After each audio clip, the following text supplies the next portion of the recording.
किसी भी कंट्री को फीफा वर्ल्ड कप होस्ट करने के लिए ये 4 चीजें चाहिए। एक, फुटबॉल स्टेडियम, उस कंट्री में फुटबॉल का कल्चर और अच्छा टेम्परेचर, और फीफा के 22 मोस्ट पावरफुल मेंस की वोट। पर कतार एक छोटी सी कंट्री है एक डेजर्ट के बीच में, जहाँ टेम्परेचर 50 डिग्री तक चला जाता है और वहाँ पर फुटबॉल का कल्चर भी नहीं है, और ना ही कुछ टाइम पहले तक उनके पास एक फुटबॉल का स्टेडियम था। फिर कैसे कतार ने United states, south Korea, Japan, Australia जैसी कंट्रीज को वोटिंग में बीट कर दिया। ओह सॉरी, आई मीन कतार ने कैसे फीफा वर्ल्ड कप को खरीद लिया। The winner to organize the 2022 FIFA World Cup is Qatar.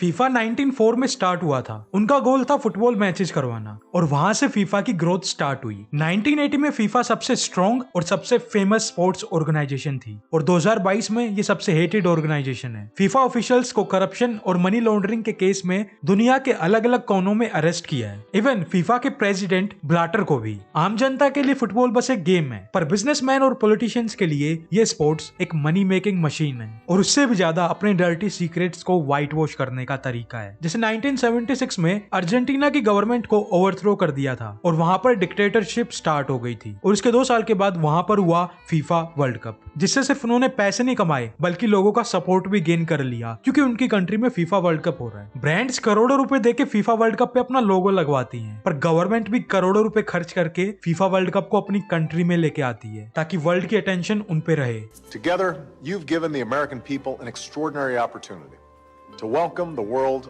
to our shores as host of the 2022 FIFA World Cup.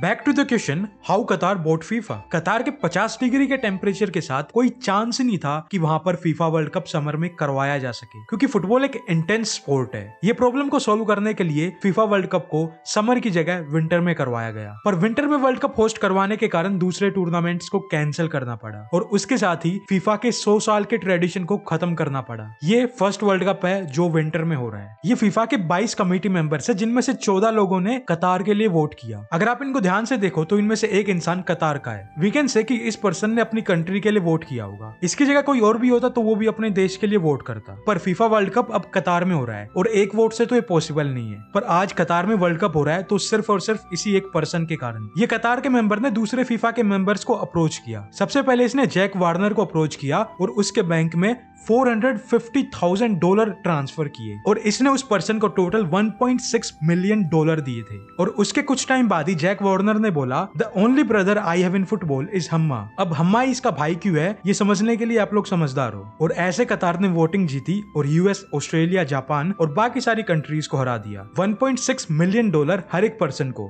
अब 1.6 मिलियन को 14 से मल्टीप्लाई करो और उसको इंडियन रुपीज में कन्वर्ट करो। तुम में से 99% लोग उसको रीड भी नहीं कर पाओगे। स्पोर्ट्स आज के टाइम पे सिर्फ एक मनी मेकिंग मशीन बन चुका है जो करप्शन से भरा हुआ है, और कुछ लोगों को तो कतार ने 1.6 मिलियन के साथ और भी कुछ दिया है। जैसे थाईलैंड के साथ उन्होंने एक ऑयल डील साइन की कम प्राइस पे, और यूरोपियन फेडरेशन के एक मेंबर के साथ उन्होंने बिलियंस की डील साइन की। कतार ये वर्ल्ड कप के लिए कितना पैसा स्पेंड कर रहा है आप लोग सोच भी नहीं सकते, पर इतने छोटे से देश के पास इतना पैसा आया कहां से? All thanks to oil money. FIFA World Cup के लिए स्टेडियम बनाने के लिए कतार के पास वर्कर्स नहीं थे, पर कतार ने भी दुबई वाली ट्रिक को फॉलो किया। इन्होंने इंडिया, श्रीलंका, नेपाल, बांग्लादेश और अफ्रीका जैसी कंट्रीज से हजारों लेबर्स को कतार में लाया गया, और दुबई से सीख लेते हुए उन वर्कर्स को मेन सिटी से दूर फेंक दिया, और उसके बाद छीन लिए उनके पासपोर्ट्स, और उनको महीनों तक सैलरी नहीं दी। और इससे भी डेंजरस, जहाँ पर लोग 2 मिनट बिना किसी एसी के बाहर भी नहीं निकल सकते थे, वहाँ पर ये लोग बिना किसी एसी फैन के इतनी हीट में काम कर रहे थे, जिसके कारण काफी लोग बीमार भी हो गए, और ना ही उनके पास डॉक्टर था और ना ही वे किसी हॉस्पिटल जा सकते थे, जिसके कारण 6500 से भी ज्यादा लोगों की डेथ हो गई। गरीबों को पैसे का लालच देके कतार लेके जाया गया, पर उनमें से काफी लोग बॉक्सेस में वापस आए। इवन कुछ तो वापस भी नहीं आ पाए। हर कोई जानता है कि कतार में हो रहा वर्ल्ड कप कितना करप्टेड है, और फीफा कितना करप्टेड पपेट ऑर्गेनाइजेशन है, और पपेट मास्टर्स इसको कैसे यूज कर रहे हैं और आगे भी यूज करते रहेंगे। और सिर्फ फीफा ही नहीं,